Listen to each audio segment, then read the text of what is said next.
Hello friends. आज हम लोग राइट टू इक्वालिटी के बारे में जानेंगे।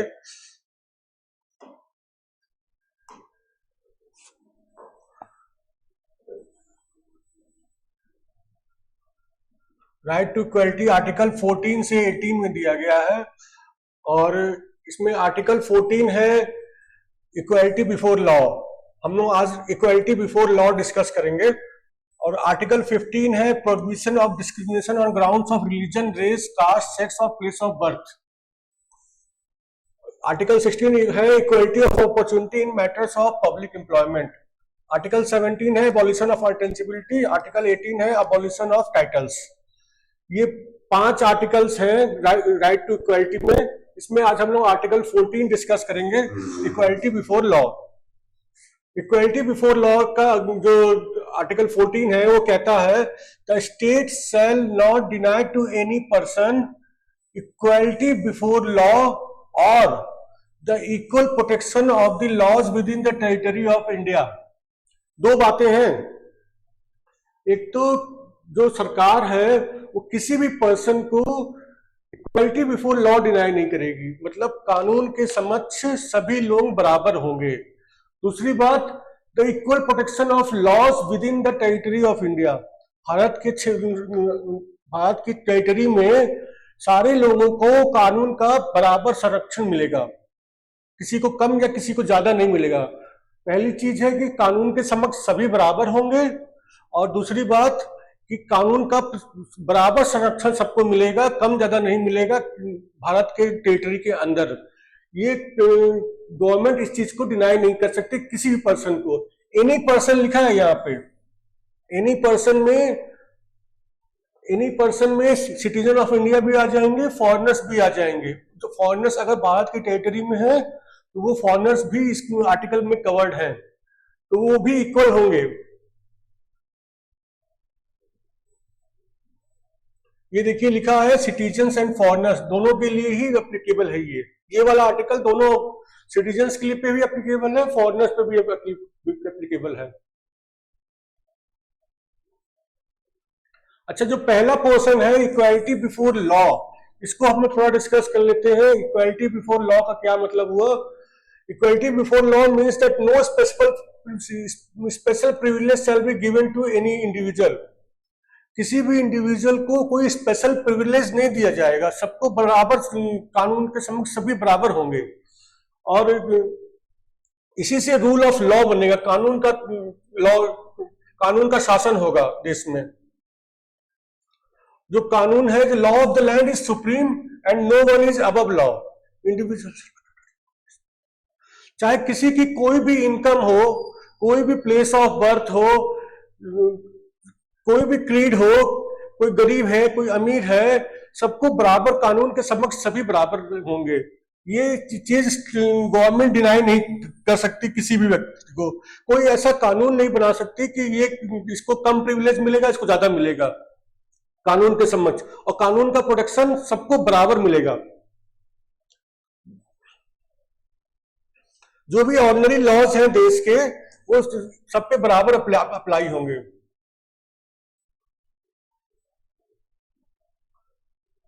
अच्छा, ये इसका कानून का सबको बराबर संरक्षण मिलेगा और कानून के समक्ष सभी बराबर होंगे, इसका मतलब ये नहीं है कि सारे लोग बराबर हो गए, सबका इनकम क्राइटेरिया इनकम बराबर कर दी जाए, सबका सोशल स्टेटस बराबर कर दिया जाए, ऐसा नहीं है।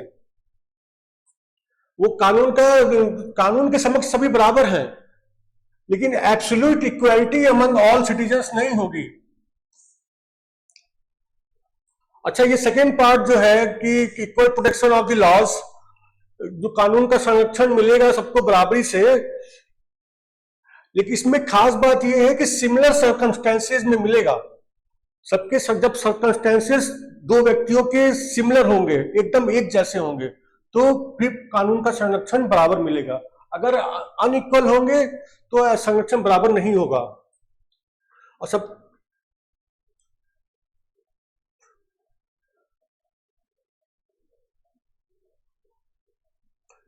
इक्वल लिखा है shall be equal for all persons in equal circumstances. ये मैंने बता दिया कि एनी पर्सन लिखा हुआ था वहां पे, इसके लिए मतलब ये हुआ कि ये इंडियन सिटीजन्स के लिए भी है, फॉरेनर्स जो इंडिया में हैं इस समय उनके लिए भी है।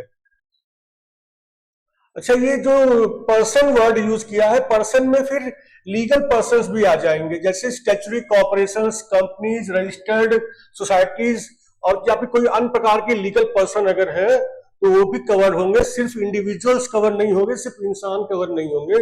अच्छा, इक्वल प्रोटेक्शन ऑफ लॉ का मतलब ये नहीं होगा कि एक कानून सबके ऊपर बराबर से लागू होगा, सबके ऊपर लागू होना चाहिए। देश में जितने भी लोग हैं सबके ऊपर एक कोई कानून बना तो सबके ऊपर लागू होना चाहिए, ये मतलब नहीं है इक्वल प्रोटेक्शन ऑफ लॉज का। और सारे लॉज जनरल इन कैरेक्टर हो, ये भी इसका मतलब नहीं है।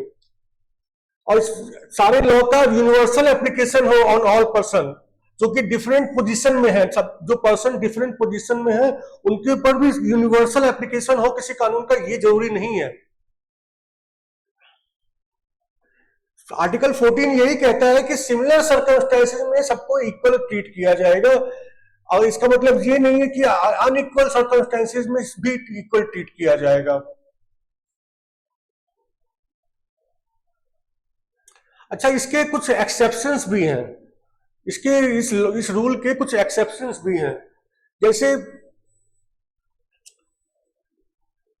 कुछ कुछ लोगों को स्पेशल रूल्स के तहत डाला जा सकता है, कुछ पब्लिक को स्पेशल रूल्स के तहत डाला जा सकता है। जैसे जैसे मिलिट्री मैन, मिलिट्री के लोगों के मिलिट्री लॉ से कवर्ड है। मेडिकल प्रैक्टिशनर्स जो डॉक्टर्स हैं वो मेडिकल काउंसिल ऑफ इंडिया से कवर्ड है। प्रेसिडेंट और गवर्नर को किसी प्रकार के अरेस्ट या ट्रायल से छूट होती है कोर्ट ऑफ लॉ में। तो ये अब यहाँ पे हम लोग इक्वल अपना आर्टिकल 14 लगा करके इक्वालिटी नहीं मांगेंगे हम लोग कि नहीं इक्वल है सभी, प्रेसिडेंट को क्यों छूट मिली हुई है।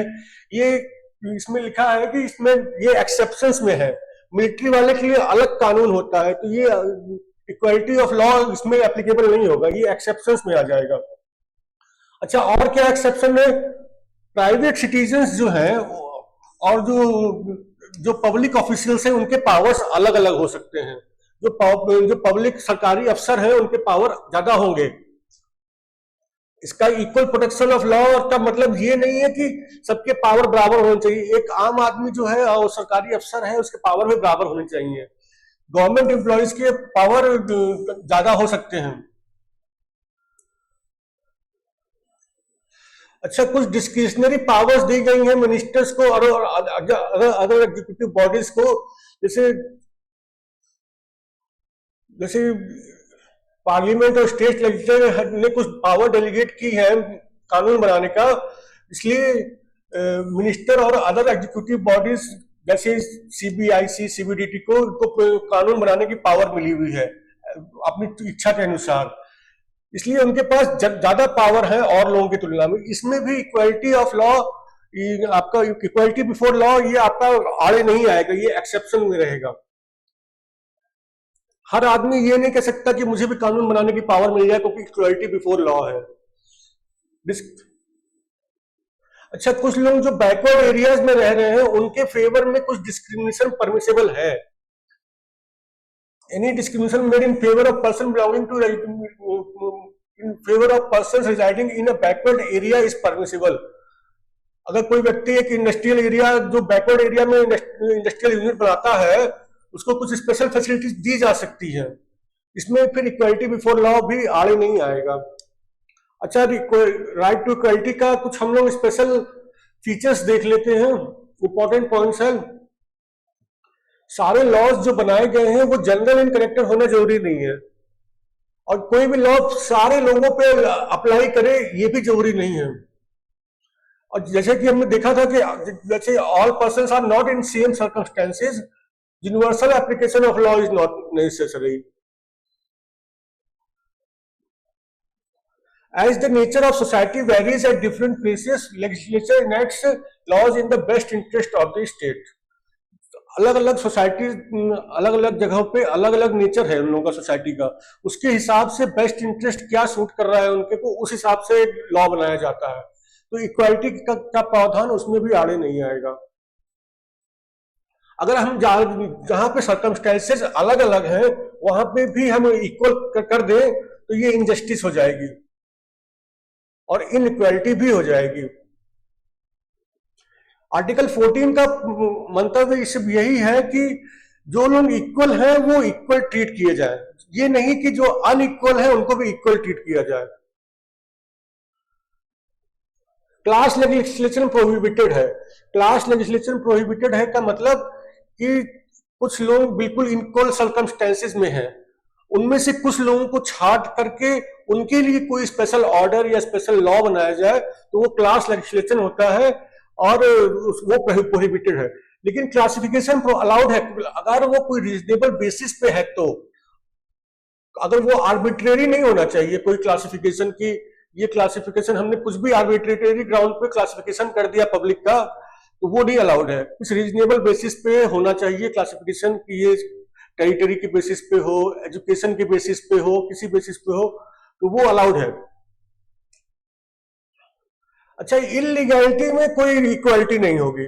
कोई व्यक्ति को कोई क्राइम कर देता है और वो कहता है कि दूसरा व्यक्ति कहे कि मुझे भी अब वो क्राइम करने का अधिकार है क्योंकि अगले ने, पहले वाले व्यक्ति ने वो क्राइम किया है, तो ये इक्वालिटी यहां पे काम नहीं करेगी, ये आर्टिकल 14।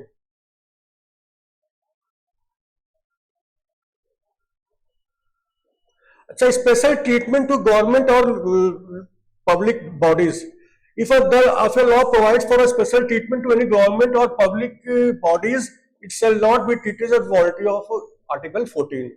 अगर कोई लॉ ये कहता है कि गवर्नमेंट या पब्लिक बॉडी को स्पेशल ट्रीटमेंट दिया जाएगा तो उसमें आर्टिकल 14 अफेक्ट नहीं करेगा, आर्टिकल 14 वायलेट नहीं होगा। इसी को डायग्राम के माध्यम से देख लेते हैं। इक्वालिटी बिफोर, दो पार्ट थे, इक्वालिटी बिफोर लॉ और इक्वल प्रोटेक्शन ऑफ लॉज।